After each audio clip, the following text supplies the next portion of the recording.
Let's suppose you had a YouTube channel named Viva Longevity, and you published data showing that meat consumption was associated with faster aging and shorter lives. And yet, a simple Google search shows Hong Kong is the longest lived country in the world and they consume the most meat. Wouldn't you expect to get slapped around? That happens in the comments section of most of the videos we publish. That's 100% understandable. The sentiment is, those are the facts, Chris, you cannot ignore them. Here's the thing. In America, the top 10 social media influencers generate a huge share of video views and popular books about nutrition. None of them have any background in the science of population health, and I've never seen them invite scientists on their shows who do. So we all get flooded with authoritative comments like this one from the popular influencer Paul Saladino. And then there's the fact that Hong Kong has the highest meat consumption per capita and the highest life expectancy per capita combined. Yes, it's true. Google it. Few Americans ever get to hear from someone like Professor Sophia Chan, who has devoted her career to Hong Kong health. And so the really simple, powerful lessons on how Hong Kong achieved their amazing longevity are not seen by most Americans. In America, we get our information from an avalanche of conflicting social media posts, which promote pills, powders, miracle diets, and tech. Population health professionals say those things hardly move the needle.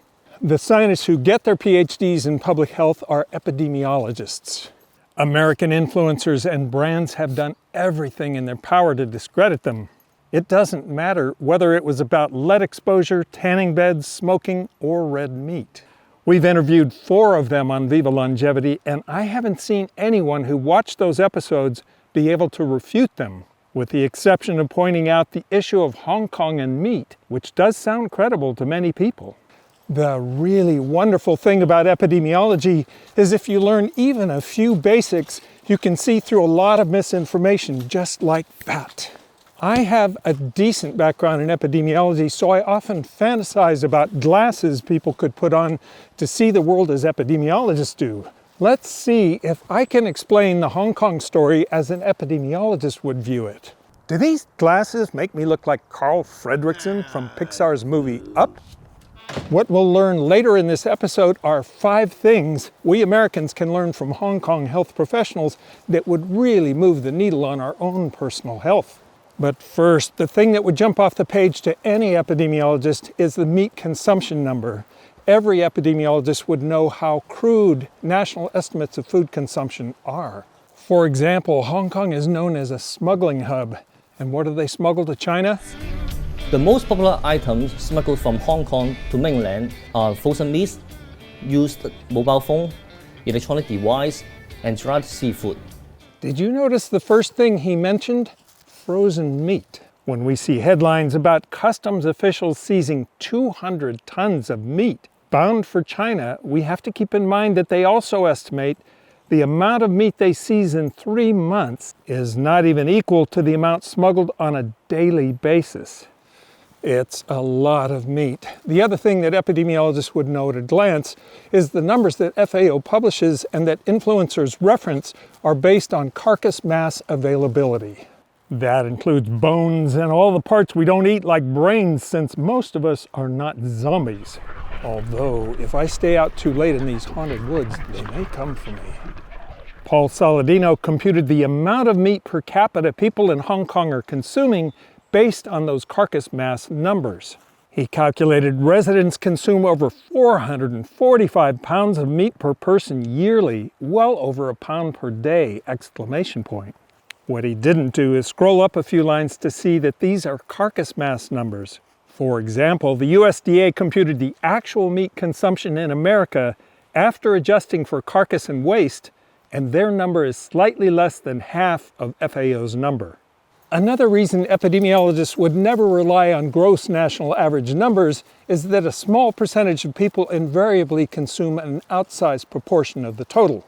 For example, Tulane conducted a study showing that just 12% of Americans consume 50% of meat consumed in America. They are predominantly middle-aged men, and their primary motivation to consume meat is masculinity. Epidemiologists almost always study specific populations like that, where they can get a much better handle on consumption than they can with gross national averages.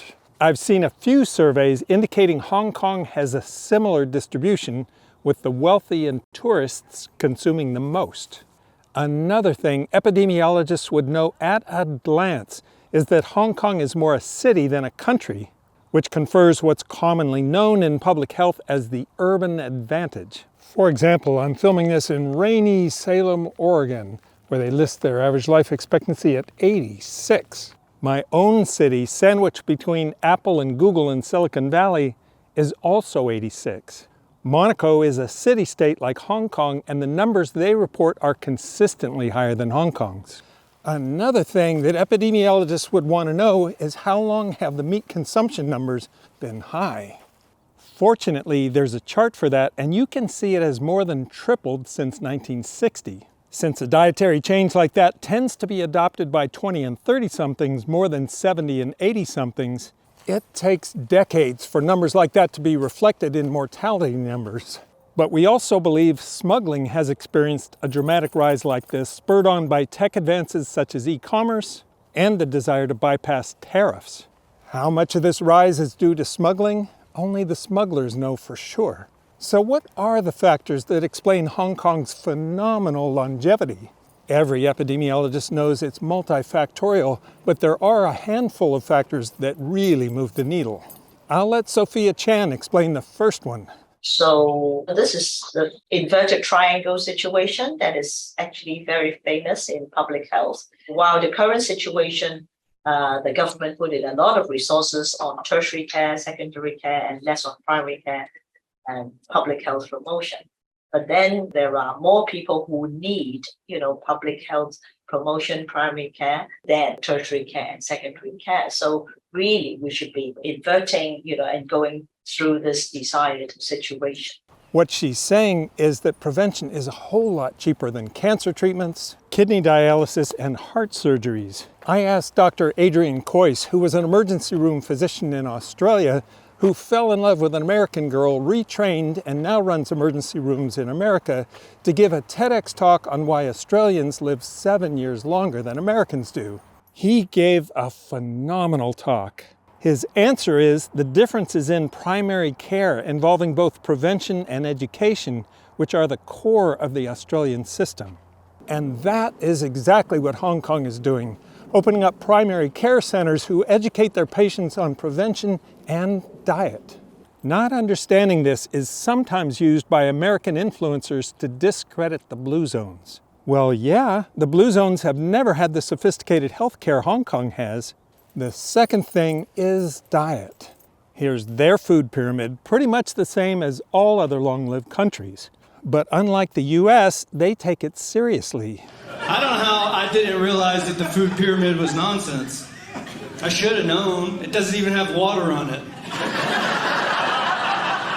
You'll die without water, and they're like, leave it off. Put 1 glass of wine up there. Like Japan and the US, grains are the largest food group. But in the US, we take popular influencers seriously, not dietary guidelines. Many influencers in the US say carbs are what's raising the incidence of obesity and diabetes, and if we all wore glucose monitors, we would see that. But let's hear what another Hong Kong health professional has to say about the rise of obesity and diabetes in China. For more, we're joined by Juliana Chan. She is the Chair Professor of Medicine and Therapeutics at the Chinese University of Hong Kong. What is behind this tremendous increase of diabetes in China? Well, during the last 3 decades, the GDP of China has gone up by more than 88-fold. And during this same period of time, the prevalence of diabetes has gone up from less than 1% to more than 10%, as we have just heard. We've heard about the changes in terms of the way how we eat, a lot of high-calorie food, for example, sugar-sweetened beverages, particularly fruit juices, bottled drinks. People are also eating a lot more meat and fat. Did you catch what she said about meat and fat? This is something that almost every epidemiologist knows, but very few Americans understand. Multiple well-regarded studies keep showing that at least red meat is linked to liver fat, which in turn is linked to diabetes. But you wouldn't know that from your glucose monitor because meat hardly raises blood glucose. So now we avoid whole grains, rice, fruit, and vegetables, which is what the Chinese were eating for thousands of years before the explosion of diabetes, and instead substitute foods like fatty meats that are associated with the rise in diabetes. In my many conversations with public health professionals, the books that keep coming up as the most harmful to public health are the ones that promote very high meat diets. They are usually American, written by popular social media MDs who have no background in public health or epidemiology. The third big key to Hong Kong's success is how much walking and outdoor social exercise they do. That's why I'm out here walking instead of filming in my studio. Hong Kongers are known for practically living on top of each other in one of the most densely populated places in the world. They are less tempted to drive because things like footbridges and lifts give them options to walk to their destinations. People in Hong Kong are the most active walkers in the world, according to a new study published in the scientific journal Nature. A research team from Stanford University tracked the walking activity of 700,000 people in 46 countries using step counters installed in smartphones. Hong Kong, where people walk nearly 7,000 steps a day on average, came out on top. Peter Attia's bestseller Outlive advocates for rigorous gym workouts, but that's not what public health professionals generally advocate for. It's not that they frown on resistance training and high-intensity workouts, far from it. It's just that only 15 or 20% of people will actually do them. Also, epidemiology seems to indicate that playing sports like soccer is better than just gym workouts for longevity, presumably because sports involve coordination, they're social, and they're fun. Seniors ranging in age from 60 to 82 are back in the game. Every game you're competitive, you always play for win. For older people, if not jogging, you'll see many of them up early in parks and gardens practicing Tai Chi or Qigong. And these places they practice in have been designed with their needs and capacities in mind. The fourth way to move the needle is smoking prevention. Hong Kong enjoyed a very low smoking prevalence with all the hard work that we have put in, not only by the government, but also by academics and also all the healthcare professionals, all the way from 23% in 1982 to single digit. And the fifth thing is what Hong Kong believes should be the number one healthcare expenditure, public health promotion. But in the US, social media influencers have taken over that job. I'll give you 3 examples. Here's number 1. The US, Japan, and Hong Kong share very similar dietary guidelines. Grains is the biggest food group, then vegetables, etc. Here is what Americans are viewing about the US dietary guidelines. Is the US food pyramid all wrong? 5.2 million views. They control your food. 4 million views. The food pyramid scam. 3.5 million views. You've been fooled, 1 million views. And a recent video, the food pyramid did this to us, 700,000 views. Meanwhile, the Japanese have made their dietary guidelines that look a lot like ours core to their school curriculum and school lunches. They have a dietitian in each school and a whole educational program around their guidelines. But their obesity rate is listed as 4% and diabetes at 5%, the lowest in the world. But here is the really shocking thing. In Japan, they report obesity as a BMI of greater than or equal to 25, whereas in the US, we report it as greater than or equal to 30. Can you imagine what our obesity rate would look like if we reported it like Japan does? With Japan's school lunches being the envy of the world, countries like Canada consult with them. Here's what the Japanese have said about what it's like to work with American schools. Most of the Japanese people, when they heard the word food education, shokuiku, they think, oh, that's important. The school should teach about food at school. Nobody resists about that. But I think outside of Japan, like in the US, more like food is something more like, private, family, it's going to take care of it. So I've seen the big gap in Japan and here in the US, how, people think about like food, education especially. That means joining tens of millions of other Americans who listen to the top social media influencers and raise their kids on advice from people like Joe Rogan. Some of you probably noticed that Dr. Mike, a family physician, produced one of the most popular episodes calling our nutritional guidelines trash. I respect Dr. Mike, so I listened carefully to what he had to say about it. Turns out he gave a TEDx talk 7 years ago with 3.5 million views, where he warned about I know all experts. I also happen to be the most followed doctor on social media with 3.5 million subscribers. This gives me a unique vantage point to witness an epidemic within the healthcare space that receives so little attention. The epidemic of the I know all expert. There are too many of these experts out there claiming to have all of the answers when the rest of the scientific community has questions. After that powerful speech, why would he step out 4 years later from his area of expertise, family medicine, to take on the role of all-knowing expert about nutritional guidelines, without letting us hear from actual scientists who create them? He has no background in public health or epidemiology and didn't look at how consistent our guidelines are with the longest-lived countries in the world who actually follow them. He said something in his TEDx talk I think we should all keep in mind as we watch popular influencers. When someone says to us they don't know, we're quick to judge, we're quick to dismiss. It's a total buzzkill when scientists talk, as all good scientists do, saying, well, we're not sure, or the evidence is suggestive, but we need more research. Dr. Mike now has 13.6 million subscribers. All the top influencers speak emphatically with great confidence. What would you say if I told you that everything you've been taught about a healthy diet has been a lie? Because they know that's what gets subscribers. Ironically, and to his credit, Mike ended the episode by saying the healthiest foods are whole grains, fruits, vegetables, beans, fish, and nuts, consistent with every country's guidelines in the world. What would you say if I told you that everything you've been taught about a healthy diet has been the truth? You can't handle the truth! For the second example of how influencers have taken over the job of public outreach about health in America, I give you the story of 2 books. The one on the left was written by Walter Willett, the most cited scientist in medicine by other scientists and author of the standard textbook in nutritional epidemiology. The one on the right is by Peter Attia, an MD and master of the influencer's playbook. He's appeared on Joe Rogan, Jordan Peterson, Huberman, and Oprah's shows, among many others. He makes really bold claims with great confidence, such as the guidelines for recommended protein consumption are a joke. And if you do eat more protein than your body can synthesize into lean mass, you simply excrete the excess in your urine as urea. Who wouldn't want to believe those statements? You overate a high-protein meal tonight? No worries, just pee it out. Your body will turn protein into a clear yellow liquid like magic.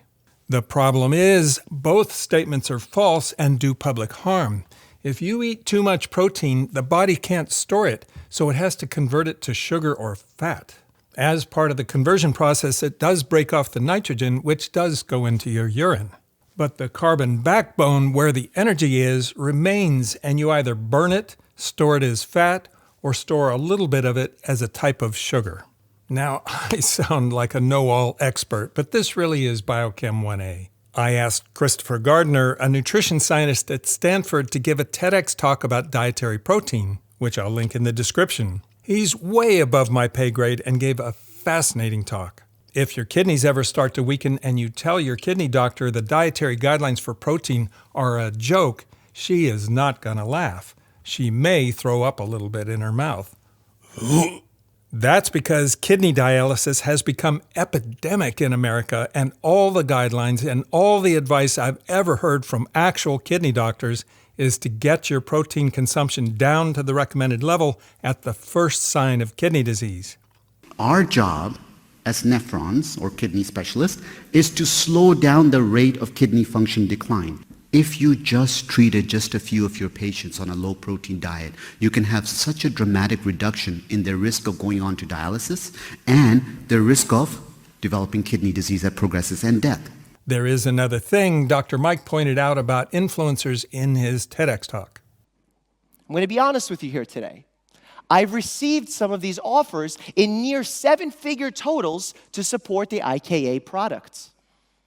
Me, imagine what a true celebrity gets if I'm being offered these deals. Forget that.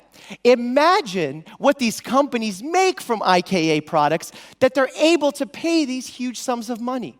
To Mike's credit, he did disclose that Walmart sponsored his Food Pyramid is a Scam episode. Although to be accurate, we should acknowledge that Sweden developed the food pyramid 18 years before we did. Theirs inspired ours, so they're very similar. So, should influencers blame Sweden for America's obesity epidemic? Or maybe credit Sweden for Japan's low rate of obesity? It's very confusing. By the way, Sweden's current advice is a masterclass in simplicity. More vegetables, less red meat. Same as all other country guidelines in the world. We worry about scientists taking corporate funding for their research, and that's legitimate. But influencers are getting insanely rich from brand deals, and Peter is Exhibit A. Here's a fascinating example. Two guys started RX Bar with very little money in a house. They positioned it as a protein bar with real ingredients and no BS, which they put right on the front of the package. The real ingredients claim seems to be true. That's cool. And 4 years later, they sold it to Kellogg's for $600 million. And with that success, they decided to create the David Bar with the marketing claim that it had the highest protein per calorie of any bar on the market. They named it after the famous statue of David. I kind of doubt David got his perfect body from protein supplements, but that's just me. This is where Peter Attia and Andrew Huberman came in. Both are known to showcase their many brand deals. Peter even sued Oura Ring for $1.3 million because he feels like they didn't pay him enough for how much he promoted their ring. According to Forbes, Peter acts as the chief science consultant or something like that. But to achieve such high protein, they needed to base the bar on isolated proteins, which don't taste good and have poor mouthfeel. So they needed sugars, flavorings, and binding agents. They ended up with what can only be described as an ultra-processed food with a lot of BS ingredients. With Walter's book, he stuck to his lane, which is nutrition. Peter went down the I-know-all expert path with chapters on exercise, diet, sleep, longevity, cancer, Alzheimer's, heart disease, and emotional health. I'm not aware that Peter has a strong background in any of those subjects. Is it any wonder that his book has a lot of misinformation and Walter's doesn't? There are many solid longevity books, and of these 10 which would fit on my screen, 8 are by actual longevity scientists, 2 of whom won the Nobel Prize. None of the 8 scientists behind these books have much time for social media because they're too busy doing science. Peter isn't a longevity scientist, spends a lot of time doing social media, promoting brands, and apparently designing ultra-processed food. But can you guess which book outsells them all? The last example of how influencers took over public outreach of health in America comes from my experience with TED. When TED was founded by Richard Saul Wurman, I attended and I loved it, and I adore his books like Understanding Understanding. I had many long conversations with him on the phone. But eventually he retired and sold TED to Chris Anderson, who commercialized it and landed many brand sponsorships. In 2009, Chris started TEDx, which are local conferences with TED's oversight. TEDx Boston asked me to organize a longevity conference, so I invited the most credible speakers I could find. One of those was Christopher Gardner from Stanford, with too many publications and honors to mention. But TED refused to publish his talk, apparently because he was promoting protein recommendations that he helped develop for the American Heart Association and the U.S. Dietary Guidelines Committee. So he submitted solid references to back up all the claims he made in the talk with timestamps. After pleading with TED for a month, they finally published his talk, but with the disclaimer that it was based on his personal opinion only. I pushed them about the disclaimer, pointing out that they had published viral talks with titles like Reversing Diabetes Starts with Ignoring the Guidelines. That talk was from Sarah Hallberg, the medical director of a venture capital-backed startup whose business was to promote the keto diet. At its root, diabetes is a state of carbohydrate toxicity. And for a disease whose root cause is carbohydrates, take away the carbohydrates. She provided no long-term studies to show that it was safe and effective. So what did TED do? They changed the title of Sarah's talk and added a disclaimer for it too. But they didn't remove the disclaimer on Dr. Gardner's talk. I offered to have respected scientists like Walter Willett contact them to let them know that Christopher's talk was based on accepted science around the world for dietary guidelines. But no one could persuade them. My takeaway? American social media influencers have so maligned professional medical society guidelines that not even TED's editorial team can tell what is reliable information. The good news is we interviewed dietary guidelines scientists in long-lived countries like Japan, Canada, Norway, and Switzerland for our next episode, and their populations do have high trust in their guidelines. So why is it so different in America?